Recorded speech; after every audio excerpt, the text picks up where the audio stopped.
Welcome back to the deep dive. This time, we're doing something a little different with our source material. Yeah, instead of the usual, reports or studies. Exactly. We're diving into just one piece, a really powerful short ballad called The Ballad of a Budding Poet by Wirathunga W. Nimal. Hmm. A poem. It sounds simple, maybe just a classroom story, but honestly, it's packed with insights about, well, knowledge, how we interpret things, and where critical thinking really starts. Right. We're sort of using it as a roadmap, really, for you, the listener, to understand that friction, that necessary friction between just being told something and, observing things for yourself. Okay, let's unpack this. And it's important to frame this right. This isn't just about, like, literary analysis for its own sake. It's about something fundamental to learning and expertise. How so? It's about that point where you stop just taking information in passively and start actively filtering it through your own experience, your own context. That's a core mechanism. The poem really dramatizes that shift. It really does. It highlights the tension between the literal, what's written down, and the contextual, what you see and know from life. That tension. That's where expert judgment lives, I think. Okay, so let's jump into that collision point. Stanzas 1 and 2 really set it up. The literal versus the observed. Mm-hmm. So stanza 1 gives us let's call it the official text. It's morning in the classroom. The teacher's reading this sad poem about grief, about 3 sons who are gone. Right, establishing the baseline narrative. And there's this very specific detail the students are meant to absorb Yeah. about the sons' hats. The poem says they're hanging on an oak tree fair. In heaven's care. That's the key part. The official, maybe metaphorical location. It's presented as the truth of the poem, the established data, if you will. Yeah, like the policy document or the standard operating procedure. It's handed down, implies something untouchable, maybe sacred even, because of the grief context. You're not supposed to question heaven's care. But then, boom, stanza 2. Immediately, the student, our budding poet, sees something else entirely. A counter-observation. Yes. While the teacher reads about this heavenly oak, the student pictures something totally different from their own life. An oaken stand, well-worn, benign. Ah, the mundane reality. Where farmers hung their coats and hats with humble care. It's grounded, familiar. And that's the collision right there. It's critical. Think about it from the listener's perspective, maybe in your own work. Okay. The heavenly oak is the official line, the theory, the statement in the report. The earthly oak, that worn stand, that's your practical experience. The local knowledge, the stuff you know happens on the ground that maybe contradicts the formal text. So the student isn't just listening anymore. No, exactly. They're processing, they're running the incoming data against their internal database, their understanding of, well, how people actually hang up hats. That cultural custom, that local data, it makes the abstract oak tree fair seem questionable. And, that internal conflict, it doesn't stay internal for very long. Which brings us to stanza 3, the question.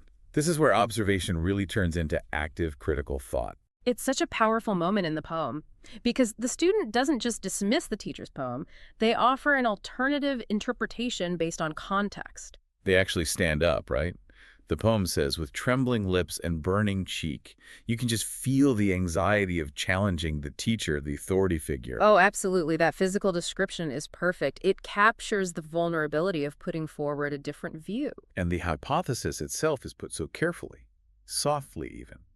Perhaps the poet meant an earthly oak by custom bent. See, you're wrong, but perhaps the meaning is different if we consider this other context. For folk in Western lands I've known, hang hats on polished oak alone. And that's pure critical thinking fueled by contextual awareness. The student is bringing in outside knowledge, Western lands, polished oak, real-world data, essentially. To reinterpret the poem's oak tree fair. Precisely. They're suggesting that cultural context changes the meaning. It's not just about the words themselves, but about the world the words operate in. It raises that huge question, do we always just accept the surface meaning? It's like applying, a global strategy without considering the local market realities. The polished oak idea hating the humble stand reality. Exactly that. Context can fundamentally shift the interpretation and therefore the effective truth of the matter. Okay, but let's play devil's advocate for the teacher here for a second. Isn't there a danger? How do you mean?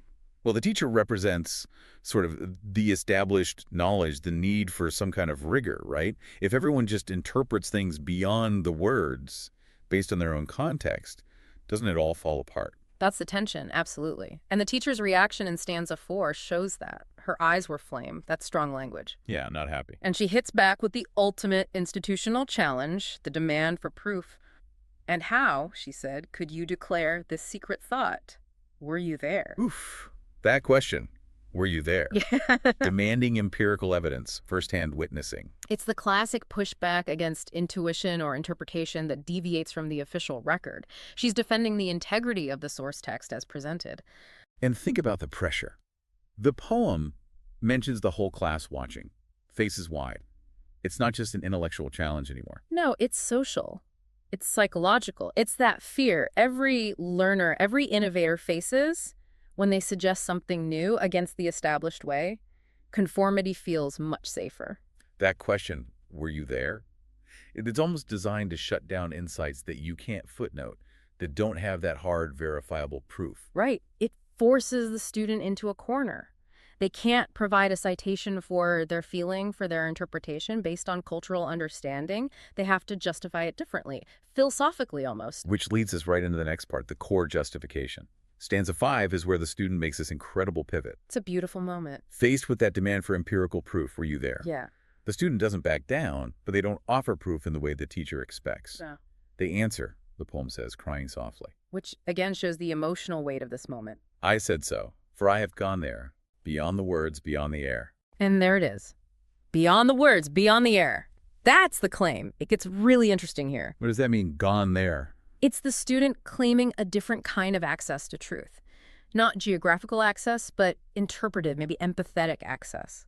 It's like arguing for, let's call it data intuition. Data intuition. Yeah, that ability to synthesize observation, cultural understanding, feeling, lived experience, all that stuff, to arrive at a deeper meaning, even if you can't point to line 17b in the rule book to prove it.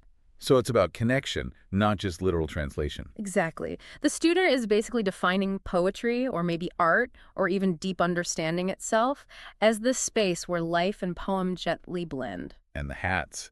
Their significance isn't about where they are physically, heaven or earth. No, it's about what they represent. The student says they remain like echoes after summer rain. Ah, the echo.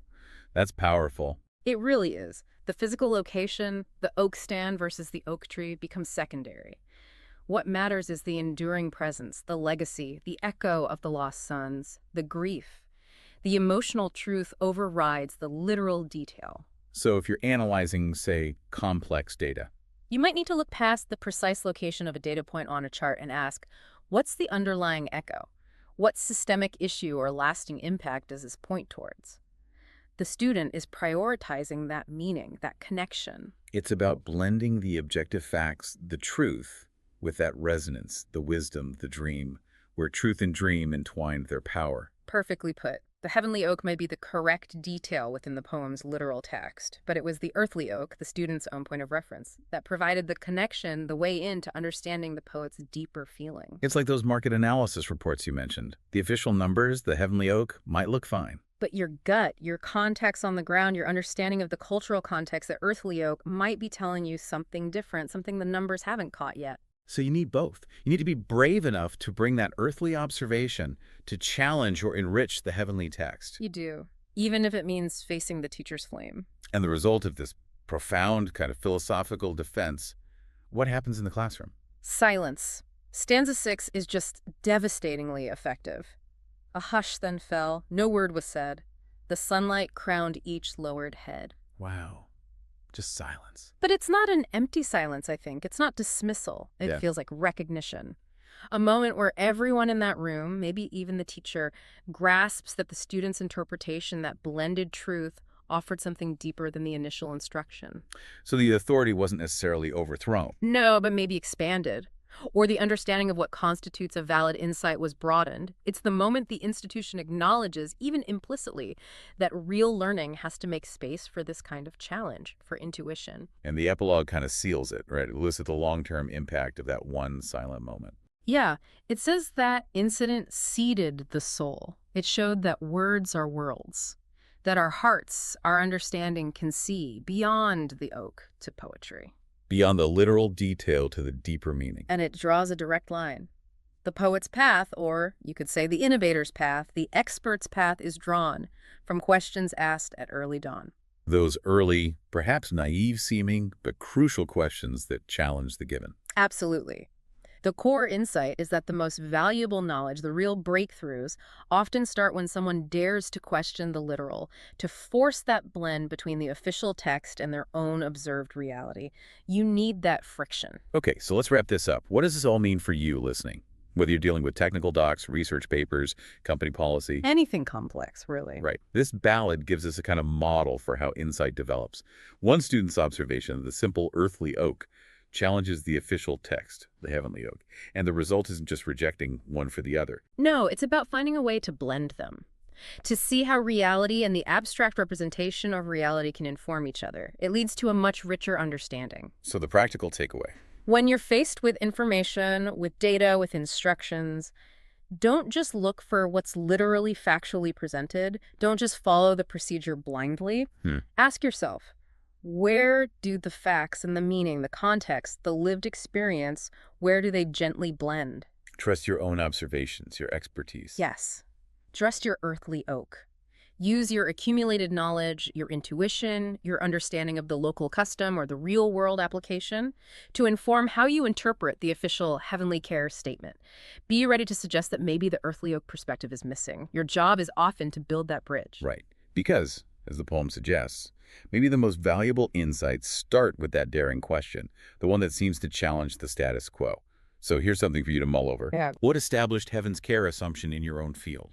Some piece of accepted wisdom, official data, standard practice. What needs to be held up against the earthly oak of common custom, of your own lived experience, or ground truth?